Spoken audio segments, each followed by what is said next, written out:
This is the Red Oliver Show with me, Josh Aberton, Andy Simcox, Alan Smith, and Tracy Martin. In this show, we're going to look at the women's team who have gone top of the table after a massive win at the weekend. We're going to talk about Barnsley's potential signings as we enter the last 24 hours of transfer deadline, and then we're going to preview Barnsley versus Bolton. Let's get into it. So, Tracy, first off the back of a very disappointing Saturday for the men's team, a fantastic Sunday for the women's team, though, claiming 3 points in the top of the table clash that sent them top of the league.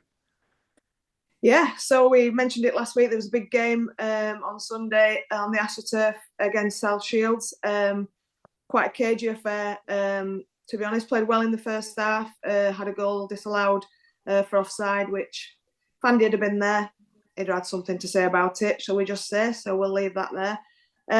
But then it started to even out. Second half, sort of, as the half went on, I thought Barnsley grew and grew into the game. And then for the last 20 minutes, really sort of went for it and reaped the rewards, because on the 87th, great time to score. Bit of a melee, really, in the box, sort of, and it just fell nicely at the far post to Vic Chincharo, who headed it past their keeper. So, and I have to say that if you get a chance to watch it, because it's on a few different streams, particularly on the Twitter, you can actually hear a full-on cheer when they score the winner, which is really nice to hear and obviously see, because the crowds are gradually getting bigger and bigger. Obviously, when they play it out well, they get a good following, but it's been sort of, in and out sort of at the on the 3G, but they've 4G, 3G, I don't know how advanced we are, but you know what I mean, the plastic pitch at the side. Mm-hmm. So yeah, they've done really well, and it was a great sort of team performance, and Jess was obviously really elated after the game. George Wilson, player of the match. Again, they both give a bit of a press conference after the game and just said what a wonderful win it were. But now they go away to Spennymoor Town on Sunday. We're sort of mid-table, but have thrown some quite good results together recently. And when they played the reverse fixture back at Barnsley, it was a 1-1 draw in early November. Now the women's team have got better since then, and they're certainly playing better football, and the team spirit is really good. But I think it'll be quite a tricky game, that. So I've tried to speak to Jess to get the lowdown on what's happening this weekend, but she's ghosting me, shall we say. So what can I say? I've got no inside information about this weekend, but I guess they'll be pretty confident. We need to contact her and find out how she manages to do it then, because we don't seem to be able to manage to ghost you. I'll tell you what, Tracy. Georgina being the player of the match, Alan and I know her dad, Andy Wilson, very, very proud dad, and rightly so. Rightly so. Yeah. She's been involved a long while, and she's in the past been on the fringes, but now she's a key member of the back three, and yeah, she's playing really well. It's good to see, and good to see him pick up a strong result at the weekend as well. I suppose it must be quite difficult as well, moving from Oakwell to the 3G pitch every now and again as well. Of course, it is very different playing on that 3G as grass. Yeah, I mean, train there, so that helps. But a lot of the other sides that they play mainly play on grass. So when they play away, it's pretty much always on grass, and then at home, it's pretty much always on the 3G. So yeah, but I like that though. Actually, I do like that home advantage, taking it to a next level. Maybe we need to try that in men's team. We're playing 3G pitch instead, playing that inside one as well. Smaller pitch. It's good to see that the women's team are doing so well. Right, transfer news. This won't take too long because it's been relatively quiet all winter. But to be fair, I think whilst it's been quiet for us, it's also been quiet across all leagues. It looks like financial fair play is catching up with a lot of clubs now. Looking at some teams trying to offload players on big wages, which has been an interesting way to see. But it looks like Josh Earl is on his way from Fleetwood Town to Oakwell. There's been a couple of reputable sources saying that is more or less a done deal and just waiting for it to be announced now. Andy, how do you feel about this one? Because obviously it's a player coming in from a side that's struggling at Fleetwood, but I did see a few stats, and I think he's got, the fifth most successful dribbles, and seems like he's a player of stature as well at 6'4", and can operate left centre back and also left wing back if needed. It sounds ideal, doesn't it? It's somebody that's got experience of this league and indeed the Championship. So it sounds a good thing. We don't know how long McCart's going to be out injured, because there's no other cover there. You know, after Jack Shepherd, there's no other cover. And we've got to be careful about how much we use Jack Shepherd, because don't want him to go the same way as Jasper Moon. The kid's got something about him. Don't want us to ruin it for him. So in that respect, it's another tall player, and we could do with a tall player, another tall player. So that's good. And the fact that he can play left wing back or left back, left wing back, whichever, you know, both, is an added bonus, because we don't know what's happening with Callum Styles. Is he going? Is he not going? He were going to Sunderland. No, he's not going to Sunderland. He were going on loan. It would be an obligation to buy. No, he weren't. No idea what's happening with Callum. Personally, and other people think differently. If you look at Twitter, a lot of people think differently. I'm happy for him to stay because I think he's a decent player. I don't care. I don't. I think he tries, and a lot of people say he's not bothered. I personally don't think that. But if he does go, and it's, you know, it's a possibility. It looks like he's been trying, we've been trying. Then we could do with that. What cover have we got at left wing back? You know, we've got very little. You know, we had an embarrassment to riches with Callum being able to play there, and Owen Dodson being able to play there. Owen's no longer with us, and if Callum's gone, then that just leaves Cadden. So if Nicky's injured, we could be in a bit of a pickle. So I think it sounds a really good signing. It's nice to. I hope he can defend as well as he can dribble out of defence, because you know, when you play with a back three, we saw it last season with Liam Kitchen, who was sat near us on the Exeter game, which I'm not going to talk about. Sat just in front of us, bless him. So that was nice. He used to go forward with purpose, and I like to see that. I do like to see that. If you've got a back three, you can do that, because you can, you know, you've got the other two to provide that cover. So that sounds good. I like the fact that he's wherever he is, 5 foot, you know, 6'4", 6'5", wherever he is. What I would hope is that he can then get on the end of, you know, attacking wise, because he's scored a few goals. Get on the end of long throws, whether it's from Bazacotta or from Mal, you know, one or other of them, because we're not attacking them. You know, we've got two players that can do long throws, and we don't seem to be attacking the ball. You know, they throw them in, and defenders head them clear. So, you know, it'd be nice if he comes in and is what we hope he is. There'll also be a good in attack as well as defence, but mainly we need to shore up our defence. Yeah, I think it is one of them signings, Alinta, it's a little bit weird one, because you can have good players in sort of poor teams. When you look at the season we went down the Championship, we didn't like Michael Helic, Mads, Carlton Morris. You can have them players, because I've seen a few people saying signing a Fleetwood defender, someone that's a team that's struggling at the minute. But there can still be good individuals within those sides. It's just that there's not 10 players around them that are to the same level as them. It is. I think he'll fill a gap for us. For all those who don't know feet and inches, he's 1.92 metres tall. He's played 24 matches this season for Fleetwood, scored 2 goals and had 3 yellow cards. And he's 25 years old. So it looks like if it is a signing for us, and everybody's saying his medical's underway at Oakwell, just waiting for Penn to come out and confirm there is a red. 24 matches and only 3 yellow cards. Can't he tackle? No good for me, that. Nah. They're not good numbers. I want at least double figures and a red in there. He's not making it into my side. I'll put it this way: he's had no assists. That's all right. Too busy scoring. I don't mind it. Tracy, obviously, we know, as Andy's mentioned already, we know that defensive unit as a whole needs improving. And it seems like that's been the main focus this window. Donovan Pine's coming in, and what we think 90% there with Josh Earl as well. You think he could be one to elevate? And also, if we do sign him, it potentially moves Jordan Williams back to right wing back as well. If Pines goes to right hand side, and then he comes in on the left. It looks like we've finally got that depth in which we'd need at centre back. Yeah, when we first sort of went in for Josh Earl, I assumed he were more of a left wing back rather than, I didn't realise he played like more of a centre half. So that was a bit of I'm not sure, but yeah, I think it's no secret, is it, that we're lacking in depth there, and Jack Shepherd, as Andy said, he's done all right, but there's a danger that, like, you know, if he keeps having the odd nightmare game, we could ruin him.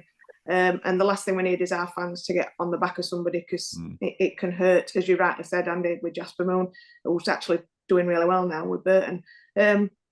What I did a bit of nosing around, had a look on sort of the Fleetwoods, and their fans were disappointed. You know, they rate him. I know they're not playing well, and I know they're struggling, but as an individual, they certainly think quite highly of him, and we're sort of saying things like, "You're getting a good player here," and "massive loss for us." You know, and I always think this: people forget that we're Barnsley in League One. They think that we're going to be signing experienced Championship players and above, and we're not. We're just not going to do that. Why would we attract those sort of players? I just don't think we are. So actually, I think at 25 for us, that's pretty experienced in League One. So.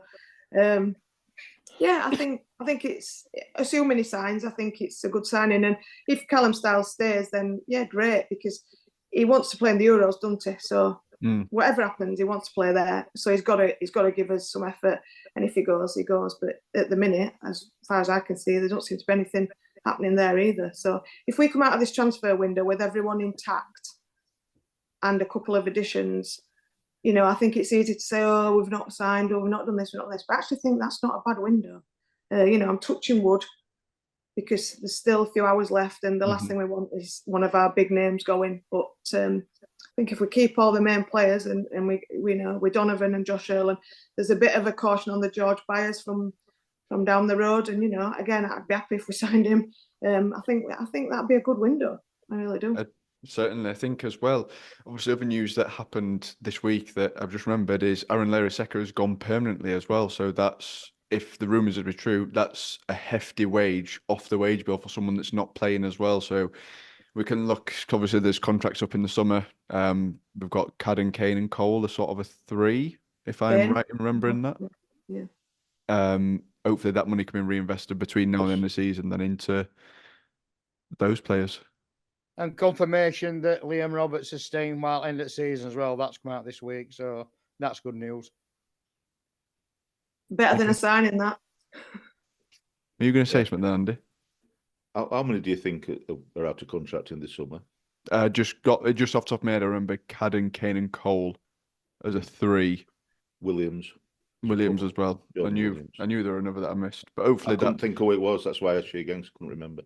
That it'd just be nice to see them wages saved, somewhat reinvested into playing side, and sort of, especially Devante, to be honest, because with the season he's had, probably does deserve a new contract.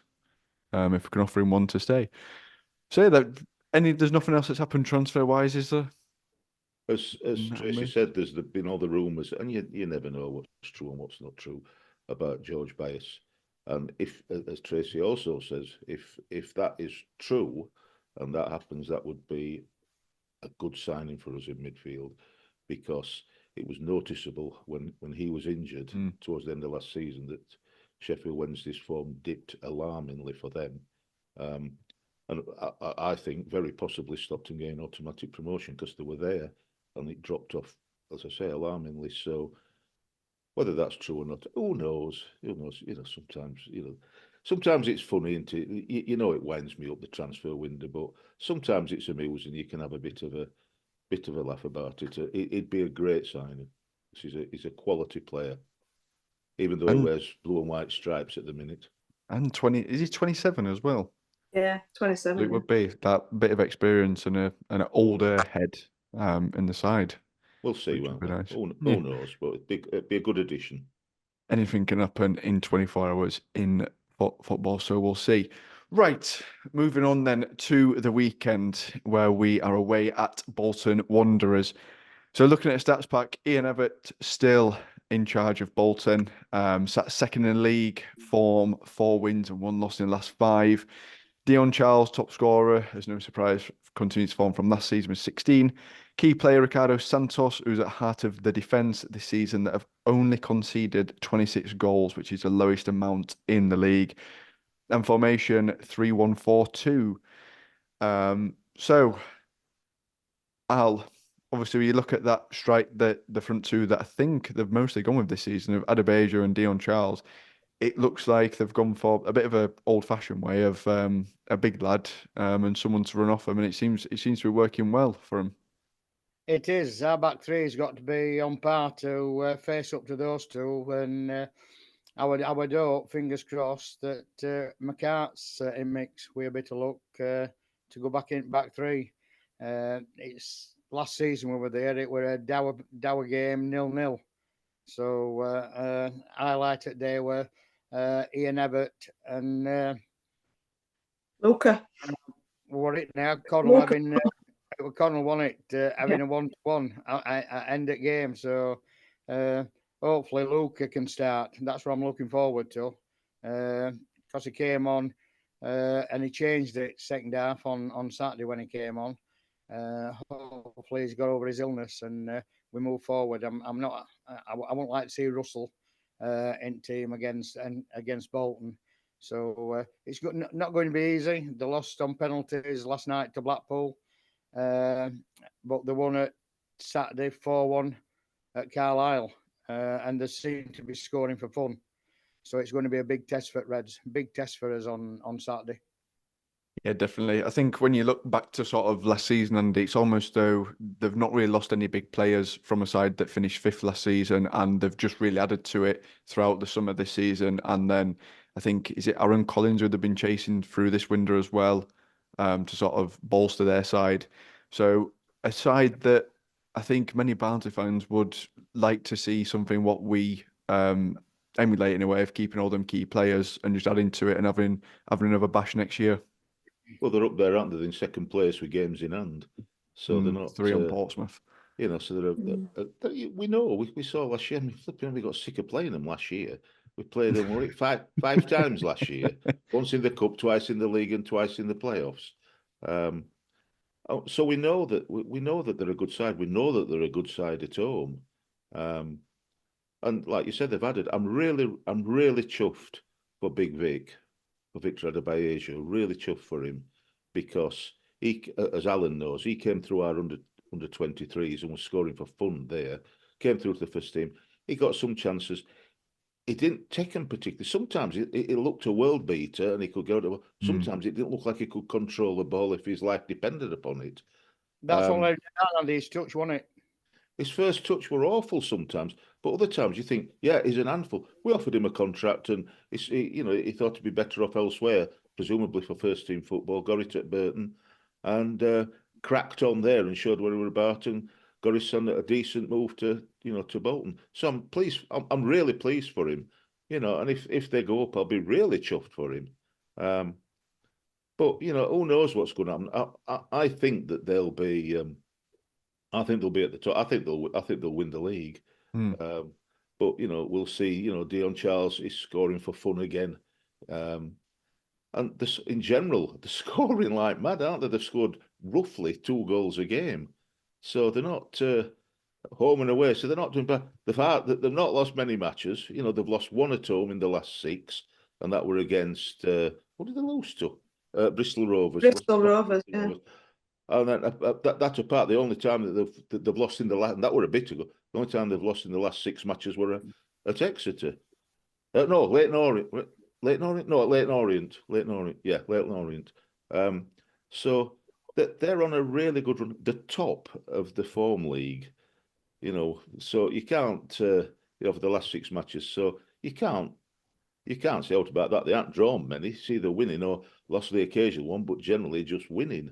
So it's going to be, as Alan said, we're going to have to be on our mettle. They're strong in defence because they're not conceded any. It's less than a goal a game, and scoring 2 goals against. So it's looking very, very good for Bolton Wanderers. Me and Alan are doing an awareness show in a short while tonight, and I'm hoping that we're going to lull them into a false sense of security. Tell them to take the foot off the gas. They'll not need to do much to beat us, so get a bit complacent. Put a few young'uns, try a few young'uns in them. I'm not sure it'll work, but we'll do his best, Al, won't we? So it's Dion Charles, he'll get a penalty. He'll go down. So He'll be looking. Tracy, as Andy said there, aside that I think pre-season, when you look at the summary in which they had of not losing any key players and just sort of adding to it, they're a side that were always expected to be up there. And I think even though they're sat second at the minute, 3 games and on Portsmouth, and I think only 3 points behind, Yeah, if memory serves me that's right. correct. So they've got a real chance of going up. But I think it's going to be a good test for us to sort of see where we are. I just wish this game came a little bit later, with Donovan Pines potentially in the mix and a full starting 11, just to see where we match up against a side like this. Yeah, I mean, generally, you'd be feeling quite optimistic in terms of our away form. Obviously, is outstanding, and you know we've actually, other than the weekend, you know, not lost since November, etc., etc. I think we've ground out some wins, but I think Saturday put a bit of a dampener on probably people's opinions, and obviously then they walloped Carlisle, which we struggled with again the previous home game. So I think it sort of puts us on a bit of a sort of a, I'd say apprehensive. I'll not use the word negative, I'll use the word apprehensive. But you know, they had a game last night, and from what I've gathered, Ricardo Santos went off injured and needs a scan. Oh so no. I'm not one to wish someone ill. You know, I don't want him out for a long time, but if he happened to miss Saturday, well, that would be a terrible shame because he's a great player. You're a pair of wrong uns, you two. No, you do want him to be safe rather than sorry. Do you know what I mean? You don't want to be playing if he's got. They've got a few games ahead of him. They've got some big games after us. You know, it's true. I think that's what you need to mention to Amanda. But yeah, there was another lad as well, like Owen Toll or something. I probably pronounced his name wrong. Oh, Ian Toyle. Yeah, he also requires a scan. I've watched Ian Everett's after match thing yesterday, and he was saying that they both require scans today, and they're sort of not sure about him. So I was like, oh, that's awful. But yeah, I just think they're starting centre backs. I know. Oh no, what a I shame. know. So that, you know, we've got to cling on to anything, I think, because it's going to be tough. They're basically, I think they're the team and the club that we wished we were, in terms of if we'd have kept Duff and the players. I think that, you know, we look at them and think that could have been us. Obviously, circumstances weren't to be, and that's not us. And I think, you know, it is what it is. But yeah, they've done well, and the fact that they've kept their side together, and like you say, they're pursuing the Bristol Rovers lad, whether they get him or not, I don't know. But yeah, they're good. The home form's fantastic. I think they've played 14 and won 10. So yeah, they're a good side, aren't they? You know, there's nothing else we can say. But we can be a good side. The problem is we just never know. We never know whether we're going to do 90, 45 or not even that. So, you know, we'll see. That's a big miss to them, isn't it? Toyle and Santos, if they're not in, because that's 2 out at back 3, isn't it? And they're being solid. Yeah. Like I said, I was gutted when I listened to him after on his, I think it was Radio Lancashire or something I listened to. I was gutted. Ian Everett could play himself. He were a good centre half, Ian Everett. I'll tell you that. Yeah, he was, yeah. It's one of them though. You got to play it safe rather than sorry. You know, you'd rather him for a week than a month. Do you know what I mean? Apparently that Owen Toll has been playing with an injury for a while. He's due a rest. Fully agree with you, Josh. Yeah, big shout out to Blackpool as well for leaving one in on them then, if they've needed it. Just imagine they'll be saying the same about McCart and about possibly about Herbie Kane as well, thinking that. We said about all our midfield. We'll not want Connell to play, will they? Because there's a bit of history there, and he's played exceptionally well in the playoff. He were outstanding both games, so they'll certainly not want to play. Well, I think there'll be a bit of, and they ought to. You know, I would. There'll be a bit of targeting there against Luke. He'll need to keep his head. What'll be good, I think, is Ian Everett had a few set-tos with Michael Duff last season, although Michael Duff seemed to handle it by walking off laughing.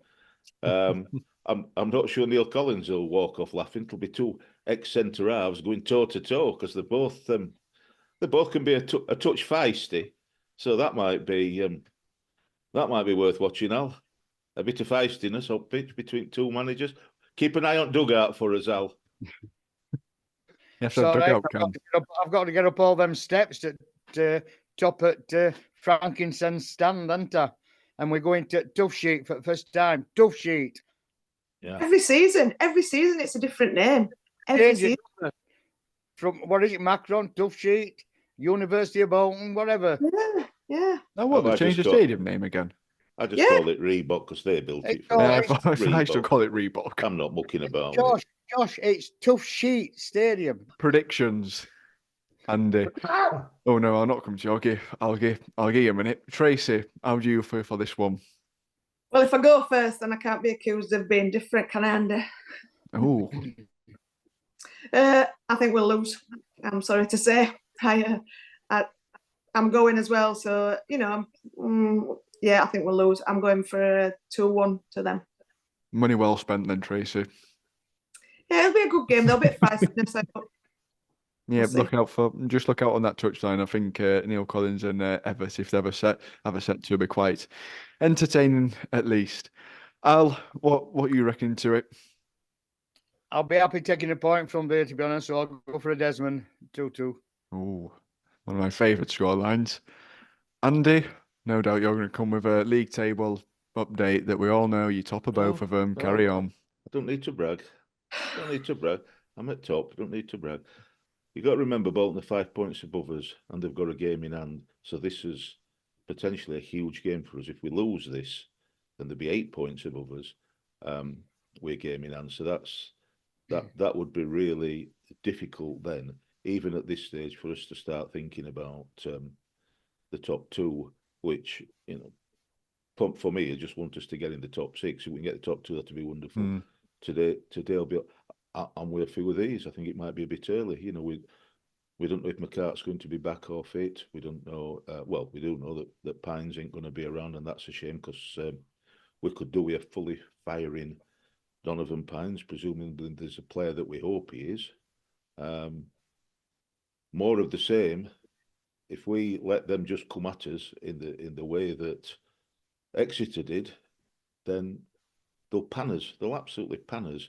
But if we go at them like we did away to Peterborough, who I also expected us to come at us and pan us, then who knows what could happen? It's in the lap of the gods both. Who's going to play for us? Who's going to play for them? But on past stuff, 0-0 in the league last time. 0-0 at their ground in the league last time. I remember doing an instant reaction with Joe Beardsall and my son John. My son John said it were a poor game with 2 poor sides on the day. Got some hammer. I took a bit of Mickey and was sound. And he's not forgotten. He's still upset about it. So I'm hoping it's not going to be a poor game. I'm hoping there's going to be some touchline franticness between the managers. I hope they're going to go head toe to toe, and it's going to be a feisty affair off the pitch, on the pitch, all over it, except in the stands, obviously. But with Tracy being there, I hope could happen.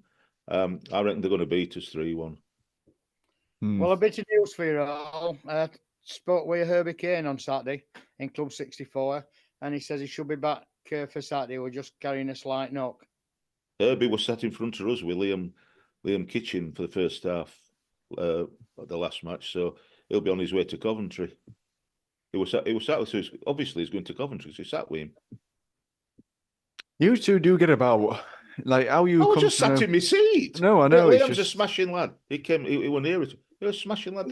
Herbie came to watch us. My birthday. What more do you want? I just don't get how these things just happen to you two.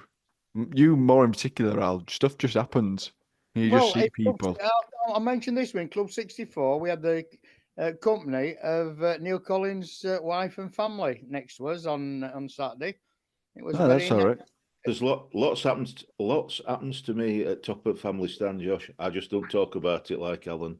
Yeah, I to be keep fair, busy with the people that I see, people that come and talk to me. I don't say out. I'm not like Alan. I'm not a glory hunter. You're not getting selfies with every person you see, are you? Talk Sports Alan Smith. I'm not you like him. can see me live at 8:20 on Sky 522 on Led Sunday. you in, Al. Led you in. Open the door, didn't you? And in he came. It's not even our channel. Off Review 237 talking about the Bolton game. Trust me. You're going to be at this rate. Alan Smith, sponsored by Talk Sport. Yeah, you're right, Tracy. Do at least when Andy promotes stuff, he's promoting stuff for this channel. He's promoting the away end. You just come in promoting free view channel 322, whatever it is. You sort yourself out your own personal brand. Andy, He'll bless be him. trying to tell us there's a good Sky package out or something like that soon. He'll Make be sure you've busy. got. Other channels are available though. Yeah. But not on Um, Sunday at 8:20, Alan. My prediction. What do I think? Ooh. I would like to know if Ricardo Santos and Inter are like gonna play. I'll ask We'll him ask in a you later. bit.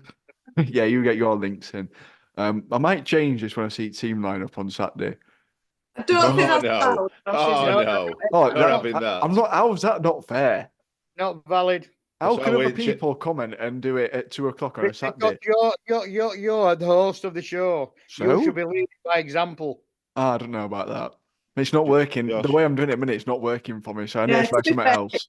It's I think we should let. perfectly all right, Josh. At 5 to 3 on Saturday, it's perfectly all right to change it. I'll Perfect. ignore it, but Oh, it's well. perfectly all right to change it. At least I'll know in my In my your heart head, of heart that I got it you'll right. be a winner. I think I'm gonna 2-0 to Bolton. I think if their two centre halves don't play, I'll be a lot more confident. But they've conceded these amount of goals in league, and they're scoring a lot, so it doesn't bode well for us. Right, we'll be back on Sunday with a reaction to the Bolton game, depending on how it's gone, and also look out for Andy's away end, which is not mentioned much so far, and that will be out Thursday, Wednesday. We don't know. Don't Oh, we'll forget the see. transfer deadline on Sunday as well, Josh. No, there's loads of content coming up, and also Al's not on this channel; they're doing something else somewhere else. If anyone wants to tune into that on the tellies. If you're not, if you are missing out on your dose of Alan Smith, you can also turn on your telly and he'll be there as well after you've come off YouTube. Right, we'll see you later, you Reds.